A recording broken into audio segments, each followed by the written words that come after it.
Hey friends, I'm Jess Connolly.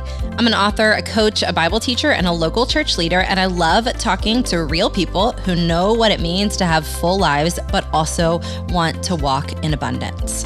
This podcast is for you. It's not my podcast, it's ours. It's for people who crave lighthearted conversations and deeply spiritual truth. It's for people who are busy, tired, waiting, growing, dreaming, working, or praying about what's next. Wherever you're listening from, if it's quiet, mundane, or busy, I am praying for you, and I'm so glad you're here. Let's go. Hey friends, this summer on the podcast, we are doing all interviews and we are talking about the questions we're all asking. So we're going through different hot topics, talking to incredible people with incredible stories. And today we have Brittany Lake on the podcast. Brittany Lake is incredible. You are going to love her. You are going to love this episode. She is the wife of Brandon Lake, who many of you listen to his songs or sing his songs at church on Sunday. But also she is so much more than just Brandon's wife, and she has an incredible story, and it's one of redemption, it's one of healing, it's one of purpose, and we also talk a good bit about dreaming. I want to tell you at the beginning of this episode, just a quick trigger warning, is that she does touch briefly on her own story of sexual assault. The story is not graphic in detail, but she does mention it, and so I want to just give a quick warning. If that's not something that you are up for listening to, we completely understand. Skip this episode. Come back next week. You're going to love Brittany. You're going to love the wisdom she has to share. You're going to love her humor. You're going to love her honest thoughts on life and the farm and Christian fame, and also how the worst day of your life doesn't have to be the last day of your life. Let's keep going. We're here with my friend Brittany, and I just want to say thank you so much for coming on the podcast. Of course. Thanks for having me. And I had sent you all these questions, and I had said, okay, tell me a little bit about your story. And every interaction I've had with you has made me want to sit and talk to you for hours. Aww. This morning, that doesn't even touch it. I want to talk for hours about what we just talked about in the 10 minutes before we hit record. But in light of that, I had said hey, I'd love to hear more of your story. And then you were so generous, even just before we hit record this morning, to share some things with me that maybe most people don't know about you. So yeah, tell us about Brittany. Tell us about your story. Tell us what we need to know. I don't know if you need to know this, but yeah, I played soccer all growing up. It was kind of my identity, really. Yeah. And after, did you grow up here in Charleston? No, I grew up in Georgia. Okay. Outside of Atlanta. And I got a scholarship to play at College of Charleston. So okay. That's how I ended up here and played 4 years of soccer, had the best experience. I just couldn't, God brought the right girls. It was 4 of us, and we were roommates all through college. But my freshman year, I did not know the Lord yet. And I went home for college break. Yeah. And was with my best friend from high school, and was at her college. She was in a sorority, and I was roofied at a bar. Oh. And I woke up the next morning in a frat house. I had no idea where I was. And I had bits of pieces of the night that I could kind of remember. I remember being carried out of a bar, put into a cab, and kind of remembered throughout the night what had happened. And I didn't tell anyone what happened. Yeah. So I'm a freshman in college, kind of adult for the first time. And just, this had happened to me. And I really just didn't tell anyone for probably 6 months. Yeah. And at College of Charleston, it was this thing called campus outreach. I'm sure you heard of it. Yeah. And I got connected through the girls in my room. And then there was just this awesome girl that was 2 years older than us. And she just was let's start a small group. And it started very early when we were in college, maybe 2 weeks into college. And she just pursued us. Wow. And she would go to parties and be there. But still we're still doing small groups tomorrow night. And it was a year later that I finally opened up to her about what happened to me and just talked it through with her, and she led me to the Lord through this, because I blame myself. I was so insecure about it. Ugh. I was just it was awful, but she led me to Christ, and we 4 of us got saved. We're roommates all on the soccer team. Oh my gosh. And it's just such a beautiful story. And that's why I love talking about it because, you know, even when bad stuff happens, it doesn't mean God's not in it and that he didn't have purpose in all of that. And so we all got saved. We started a small group like all through college and it's still going on today. And it's been really cool to see. So that was like early college. And then my senior year, I met Brandon. It was kind of like instant, like, you know, when you know, love you it. know. It was really tough having to share all that with him. That was very hard. And, you know, just expectations on his side because he knew that I was who he was going to marry, but like also like, why is this her story? And so, yeah, that's kind of like how my story led to Brandon and just, it was really hard. Yeah. And even into marriage, like when like the first time I shared about what happened to me, it's like the enemy really attacked Brandon. It was like I was finally feeling like liberation and freedom and like people need to know, people need to talk about it. And it's like the enemy used that against him. So it's been really beautiful, but that's definitely like how God woke me up and I just have such a heart for young girls. And it's so common. Like I actually didn't tell my parents until I was asked to share my story at our church in Virginia at the time. And I had to tell my mom because I knew she'd see the video. Sure. And through that, she was able to tell me someone close in the family that this had also happened to. And then my sister came forward about it happening to her. Gosh. And so I'm just like waking up to like, wow, I felt so alone, but like who else hasn't told anyone and is living with this just like complete crippling fear and also just like you feel like you are worth nothing. So it's been beautiful, but my heart breaks. How often do you have to like revisit truth about it? Or at this point, out? I am just like, I'm not like overshare in like the wrong environment, but like there is no holding back. Like it is part of me, but it's also not, you know, it does not have any hold on me anymore. Yeah. And I think it's honestly, the second I shared for the first time, I feel like I was healed of any of it. Any of the fear, any of the regret, any of the, like, it was me, it was my fault, like any of that. In the name of Jesus. Yeah. Yeah. But then that Brandon really did struggle with it for years. Yeah. So it doesn't creep up. Yeah. Thank God. Yeah. Thank you, God. Well, I literally want to say thank you on behalf of, I don't know how many women who are going to listen to that and say like, I can live in the light. Yeah. This is something that happened to me. It is not about my identity. Mm-hmm. I do not need to carry any shame about it. And maybe begin to get healing that they desperately need.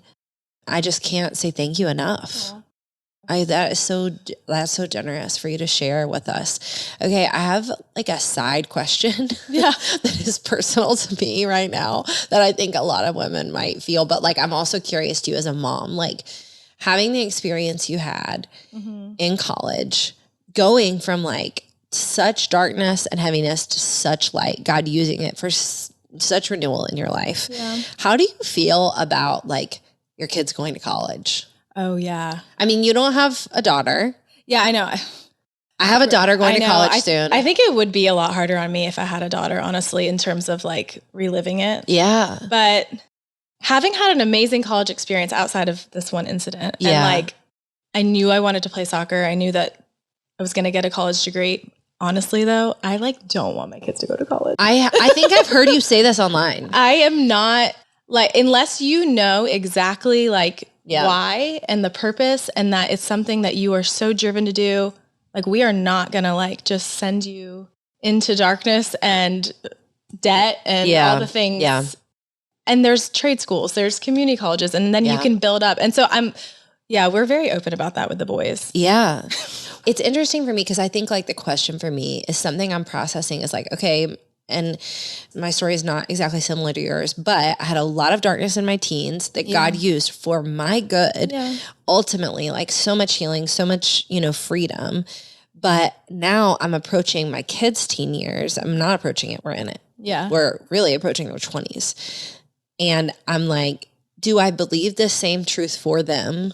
How much do I try and protect them from? And how much do I say like, this is how God brings light sometimes through like, I cannot save you from every bit of darkness. Right. And that's difficult. Yeah. Well, you're further along. You tell me. I don't know. I mean, even like, I'm like, what, middle school? Are we going to stay in Christian school, or are we going to let them go to middle school and like play middle school sports? And like, well, obviously we're going to let them go to middle school, but we're going to stay in this little tiny school, or are we going to let them go? And I'm like, that is, I think each kid is just we have flip-flopped on every school decision. Yeah. Almost every year. And right now our kids go to 3 different schools. Because each kid is different. Because each kid is different. Next year, like we will go back to like some homeschooling, some not. Yeah. And we've done it different every single year because it's wild out here. I like the discernment. Like, this is what I've always taken from you when I hear you talk about it. Like, I like that, like, a lot of current parents are just not accepting like the whole system. Like, for example, like, I'm not just going to say about my teens, like, oh, well, teens are wild and like, you know, they're crazy and they sow their wild oats and it's hard in college. And like, yeah, of course, everybody's just going to like go party and that's going to be the story. I'm like, I don't know that I'm going to just accept that it's going to be like that. Mm-hmm. I am going to do what I can to steward and shepherd the most hope and healing for them. And also then no, they're humans and make their own decision. Yes. Yeah. I want to talk about Brandon like really quickly because I don't know if you know this, but I'm assuming you do, but you might have forgotten. But I always love to tell people this about Brandon. Do you know / remember that Nick asked him to come be our worship leader? When y'all started. Yes. We had to have been just married, right? You were just married, if married. Yeah. Because did you get married right after college? 2011.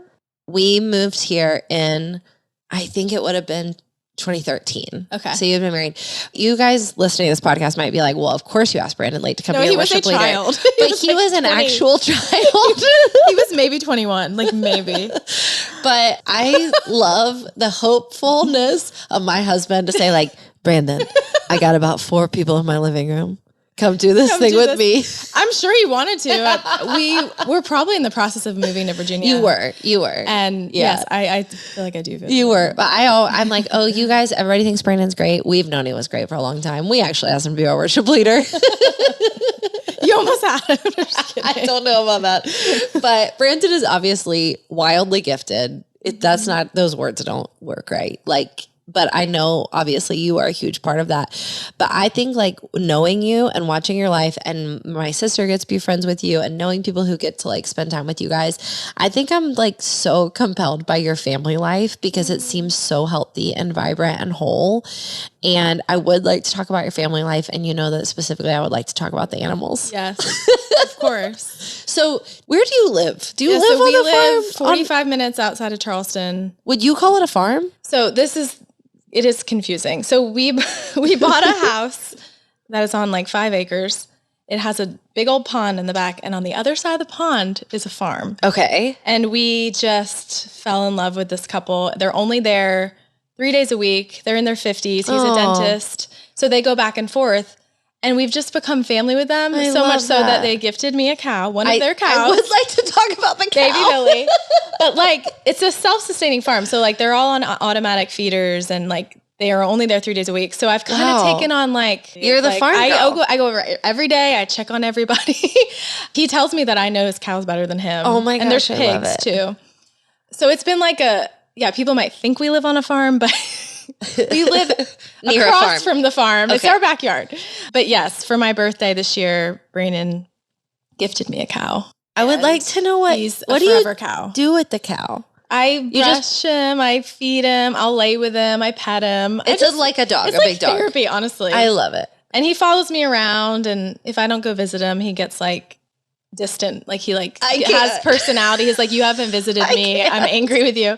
But the really cool part about all of this is I'm obviously like a huge animal lover. I always have been. And I'm like, what am I going to do with this one day? I don't know. But we've been chasing together our dreams, which can look like Brandon's dreams. Yeah. And it was from the very beginning. Like, I mean, without like God, like dropping like exactly what our future was going to look like. Like I had a complete understanding, like the Holy Spirit really made it clear, like, from the beginning when I didn't even know Brandon sang. I just saw him play guitar. Yeah. But there has always been this just like complete peace for me. And for 10 years watching Brandon wrestle with, will it happen? Like, will these prophetic words that have been spoken over me come to fruition? And people can think it was like overnight success, but it was like years and years and years of like just waiting and serving in positions that like someone had this word that it was like, you're crawling under a table that's too big for you. Wow. I mean, sorry, too small for you. Yeah. So it's like,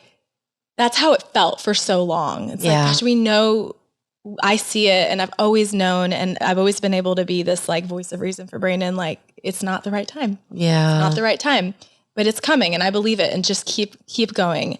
And so when everything really started picking up, we moved back to Charleston. It was 2 Thanksgivings ago, maybe 3. You know, when you go on dates and you're like, what are you dreaming of? You know, like you do that. And like for so long, I'm like, this is my dream. I'm living my dream. Like, this is my dream. And then we were in North Carolina in the mountains, Banner Elk. Yeah.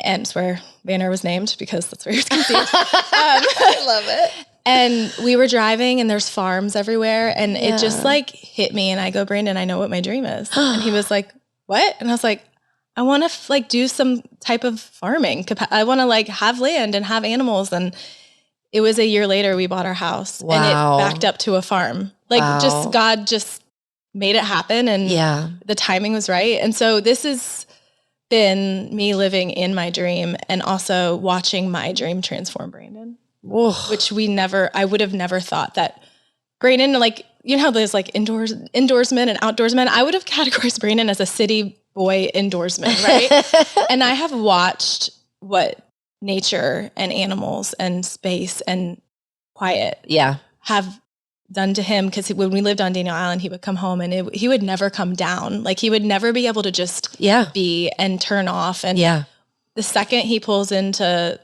our house at the farm, he is outside. He's on his tractor. He's with the boys. They're outside. They're swimming. They're whatever. And he's fully present. Yeah. And he's like, as a husband, a father, has been completely changed. And so I'm like, gosh, I thought this was my dream. Like, he's like never wants to leave when we're there. I'm like, I'm ready to go like on a date. He's like, well, can't we just do it here? Oh my gosh. So it's been crazy. And like, I don't know, I feel like there's some type of analogy in that, but like my dreams, like, were Brandon's dreams, and he didn't even know it.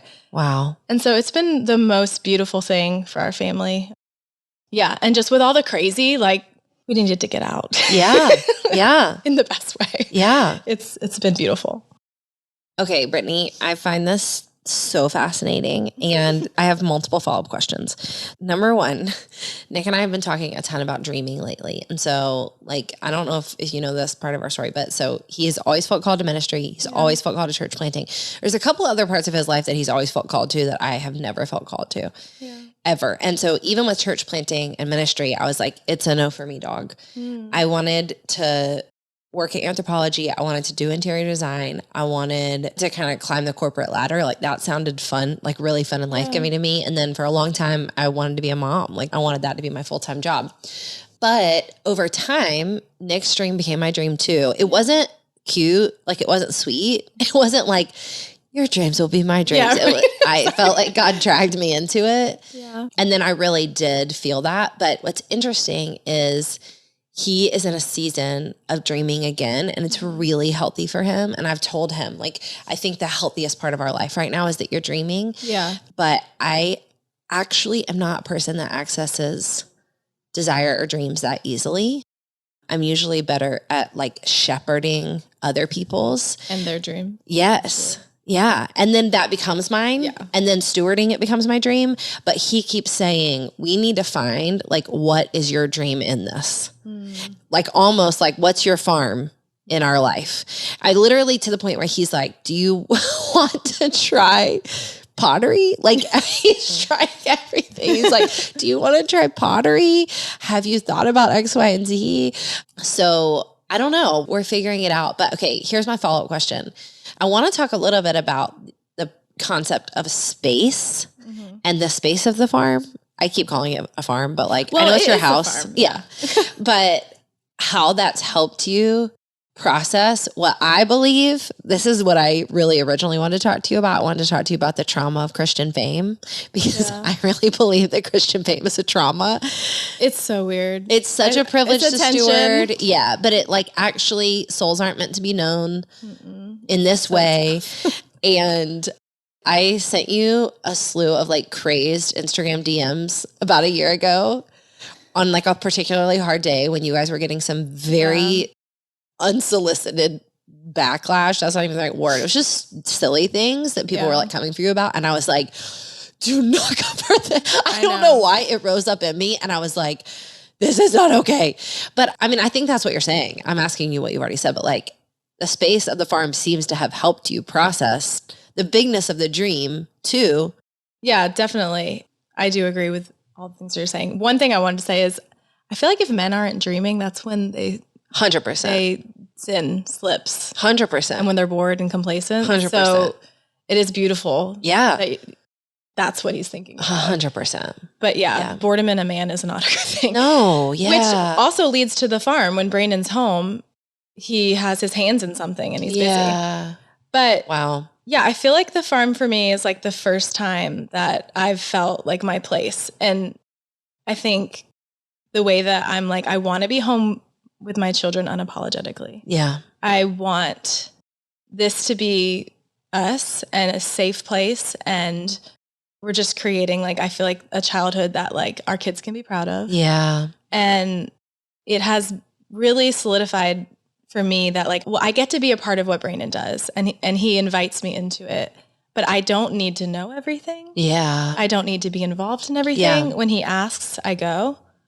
But I am so happy and content in like our simple little life with the people that I know love me and that have been through all of these seasons with us that like aren't impressed by us. That's what Brandon says. Like, why are we at Seacoast? Because they love me, they believe in me, but they're not impressed by me. Yeah. And we need that. Yeah, 100%. And I feel like this is the first time I'm really comfortable in my skin as a mom, as a wife, and my role in Brandon's world. Like, as you can tell, he's always lifting me up and making me feel very much a part of all of it.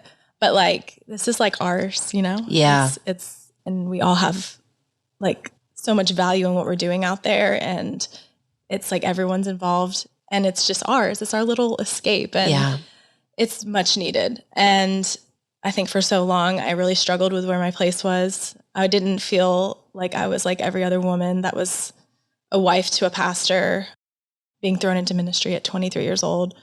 And it isn't what I grew up in. And so I've never felt comfortable in it. And I have been grown through it. And like, I'm thankful for it all and for the people, like awesome people. And I love the church, but I will probably never be a person on stage, like that wants to do the welcome and talk. And like, I love people, but like church is hard sometimes. Church is hard sometimes. I'm like, I actually have been praying. I'm like, Lord, soften my heart for your people because right now I'm struggling. Yeah. Yeah. Yes. Does that answer your question? It does. It does. Church is hard sometimes. And I will take the lead on that one and just say like, yeah, it's really, really, really hard. I think it's very common right now, right? In 2024 to talk about like religious trauma or like experience people have experienced in church hurt, but like that and all of that is valid. And people really need space to talk about it and heal from it because there are some messed up churches and pastors out there 100%. And I've been a part of them. So I get it. And we also need spaces for like Christian leaders to talk about church hurt because this is what I always say. Like, for example, the things that might come to your DM or the things that people might comment on your wall or on Brandon's, if Brandon were to go to someone and DM them that or comment on their page, he'd be locked up. Yeah. He'd be in jail. Like the amount of criticism and unkindness and honestly like gospel-less criticism that leaders experience, I'm like, that is church hurt too. Yeah, there was a post recently. This one I don't feel weird talking about.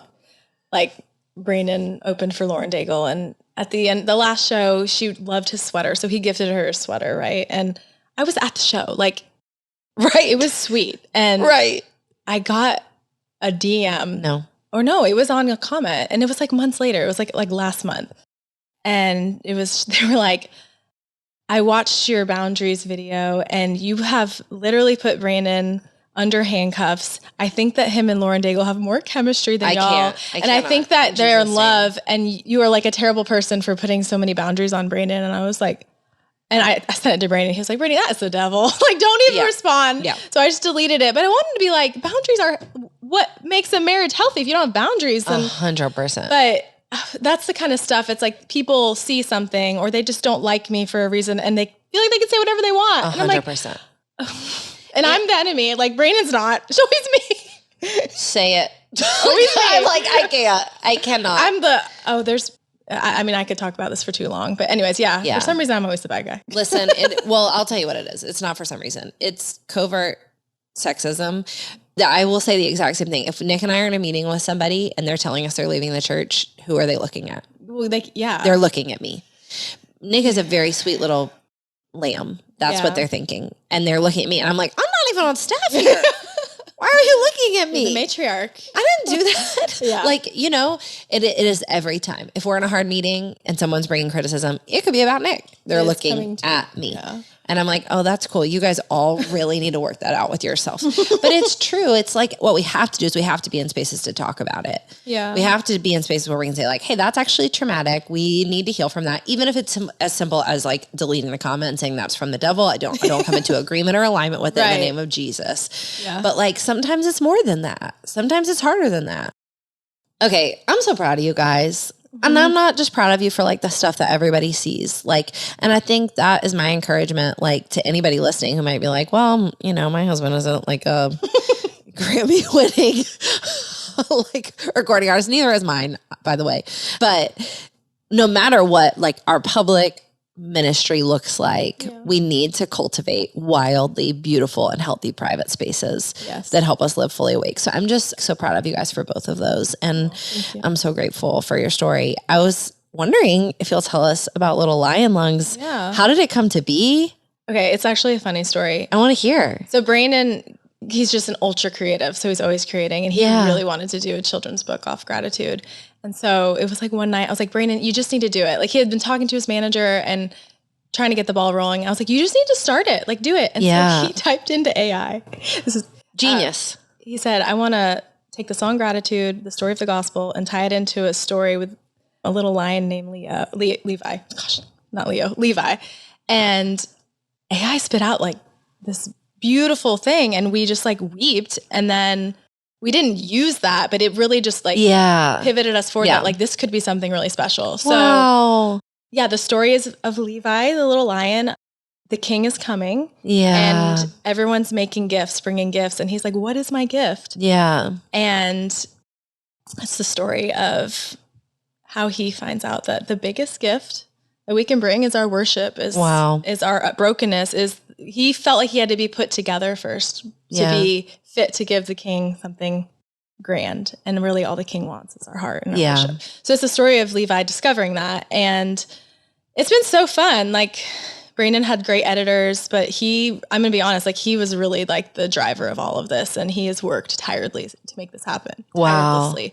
So I'm so proud of him. And I got to be like a part of all of, so cool, the cuts and just encouraging Brandon and loving him through it. So they threw me on the book. I was involved, but Brandon really drove it. I want to say writing a kid's book is hard. Yeah. I'm contracted to write one and I was supposed to write it this fall and I was like, nah, we got to put that off a couple of years because it's difficult. Yeah.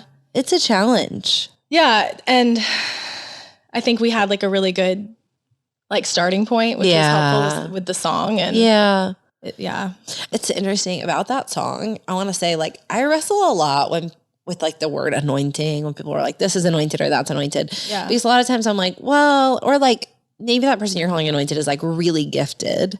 But like you and I both know, like a lot of people can use gifting and it cannot be like for God's glory. There is something, I mean, Brandon's anointed. You're anointed. Like, but there's something about that line in gratitude about like, don't you get shy on me. I like from the top of my head to the bottom of my toes when we sing it. It's so interesting because that's like the most controversial line in the song. Really? Yeah. Which I think maybe is proof that it is pushing on some things on people. People don't like you saying, come on my soul, don't you get shy on me? Yeah. They're like, how can your soul be shy? Oh, sister. Where in the Bible is your soul, say your soul can be shy. Well, I'm like, actually it's straight from the Bible. Literally. Yeah. But I think that is just the proof that it's Holy Spirit in that. Yeah. In that part of the song. Yeah. And like the best part of a worship song, we say this like same script at Bright City every week, and I end up doing a response time a lot of times. So I say that line over and over again, and I say it the same way every week. And I don't know if anybody likes it or relates to it, but here's what I say. I say like, okay, it's response time at Bright City. We respond in a couple of different ways. We respond because we don't want to just be hearers, but doers of the word. Yeah. One of the ways that we respond is by worship. And when we worship, we put true songs about God in our mouths to call our souls up into alignment.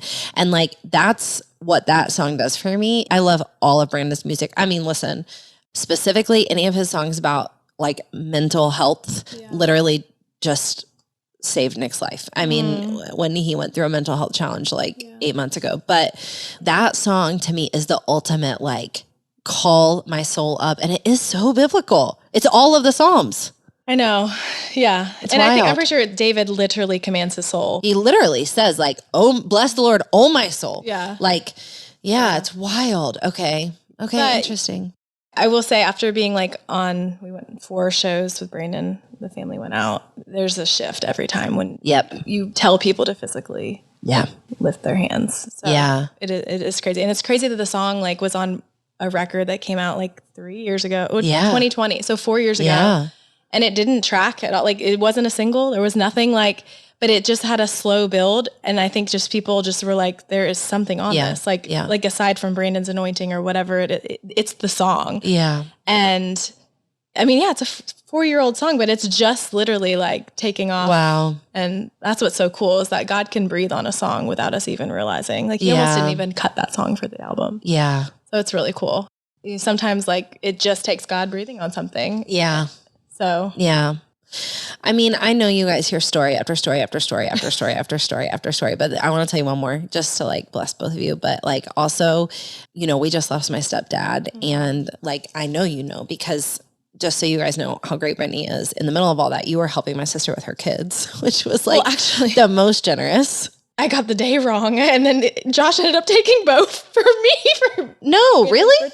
Yeah. It actually. Listen, yeah. But it was exciting. They got to take Bo to make Anthem happy, but no, it actually ended up where he took Bo for me. And I was like, I was supposed to be helping y'all. Oh my gosh. Well, listen, it was a blessing to think it was happening. I don't know.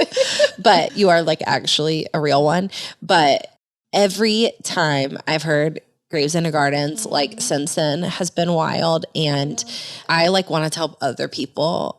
My mom goes to our church, and I think we sang Graves Into Gardens on Easter when my stepdad was not yet awake, and we didn't know if he was going to live or die. And then we sang it like 2 weeks ago, maybe.